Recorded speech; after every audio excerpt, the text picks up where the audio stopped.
Hey guys, it's Jessica from Smashing Ink Vinyl, and today I'm doing a tutorial to show you how to sublimate onto burlap, make a patch out of the burlap, and then apply that to a hat. So for this tutorial, you will need a hat, of course.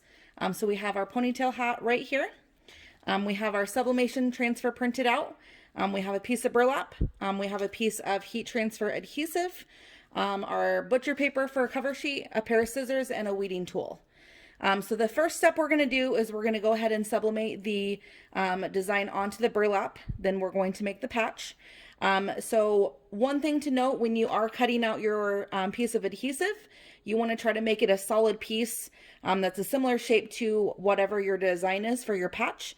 And you want to make it the same size. So even though our patch is going to be a little bit bigger, this is the part that needs to hold on to the hat. So that's usually the easiest, is to just make it that same size. And then you want to make sure that when you are pressing on the sublimation onto the patch, the burlap piece for the patch, you want to make sure that your piece that you're pressing it onto is a little bit bigger so we have the room to trim it. So I'm going to get this ready. Basically, you're going to take your piece of burlap, place it kind of in the center of your press. Then you're going to take your sublimation and put that design down. And then you're going to cover it with that butcher paper. So you're going to press this at 385 degrees for 45 to 60 seconds with light pressure. So I'm going to go ahead and do that, and I will be right back. Okay, so we went ahead and did the sublimation process. So as you can see, that turned out really well. Because of the burlap being 100% polyester, it does show up super vibrant. So if you look at that compared to your transfer, this is a new transfer, they will look a little muted and kind of toned down before you press it. But once you press it and activate it with that heat, it's going to turn out really vibrant. So that step is done. So the next step you're going to do is you're going to take your burlap design, and now we're going to just trim this down to kind of make it the way we want it to be to make the patch. So normally, since it is a circle, I'm just going to go ahead and kind of cut around it to kind of make it a circle shape. And my platen's really hot, so that's why I'm kind of doing it in the air here, but it's not working very well either.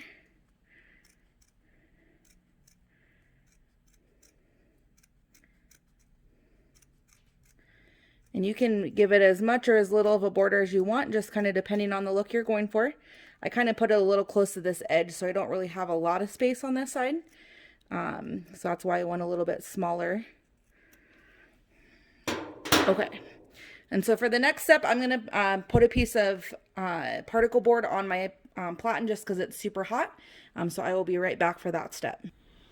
Okay, so I added particle board just so I'm not on my platen and messing it up with this step. And I've zoomed in as well, so you guys should hopefully be able to see this a little bit better. But basically, now what you're going to do is you're going to kind of just take your weeding tool and just kind of pull at the edges, or push at the edges, kind of depending on your angle.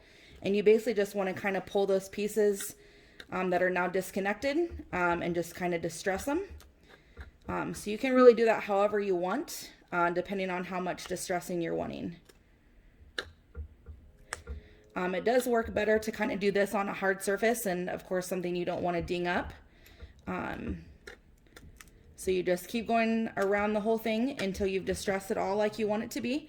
So I'm going to go ahead and finish that, and then I will be right back. All right, so I'm done distressing. So as you can see, I just distressed around the whole thing. If you want to kind of trim it a little bit, where you don't have kind of these stray pieces, you're more than welcome. So like this little piece right here, if you wanted to just kind of cut that off so it's not so long, you can do that. It's totally up to you, and again, it's really up to you how you want your kind of final look to be. Sorry, I'm trying to see where I am on the screen. So there is our finished patch. So the next step is going to be getting the hat ready to go and getting this adhered to the hat. So I'm going to get that set up, and I'll be right back. Okay, so I have my hat all ready to go in the hat press. So our next step is going to be applying that foil, adhesive. So this is what it looks like. And it doesn't really stick very well, even though it has a sticky backing. So you just want to be very careful when you're putting it down that you have it lined up where you want it to go. You could always use heat tape if you wanted to. And then with this hat press, we cover it with foam. So I'm going to just get that covered. This is basically, like I said, just glue that's going to attach the patch. So it doesn't have to be perfect. Once you have that ready to go, we're going to press for 45 seconds and I'll be right back. All right, so it's just about done. Okay, so we went ahead and pressed it again, and it seems like it adhered a little bit better. So we're going to go ahead and remove the carrier sheet. And again, just slowly work with it so that the adhesive stays on. And it will kind of get gooey like that. Since we press it twice, it's probably a little hotter than it is supposed to be. But as long as most of that adhesive stays on there, it'll still adhere properly. Okay, so our next step is to just take your patch and line it up the direction it needs to go and just kind of center it. Make sure it's center on the hat and that all your adhesive is covered. So just like that. And then we're going to cover this because it's sublimation. We don't want the sublimation ink to transfer onto our foam pad. So I'm going to cover it with a butcher paper and then with that foam pad. And then we're going to press again for 45 seconds. And that's going to make sure that that patch fully adheres. So I'm going to let that go and I will be right back. All right, so it's just finishing up with that final press. And then you can remove everything. And here is our finished hat. So from here, you'll see that it does flatten the patch quite a bit. So you can just kind of ruffle it up and just kind of get it back to, you know, how you want it to look with that kind of distressing, not so flat. But as you can see, it's adhered really well. Maybe not so much on that side, but for the most part, it'll definitely stay adhered. And then from here, you can still, you know, trim it or whatever, depending on what you're wanting to go for. But there is your finished hat. Thank you so much for checking out our video.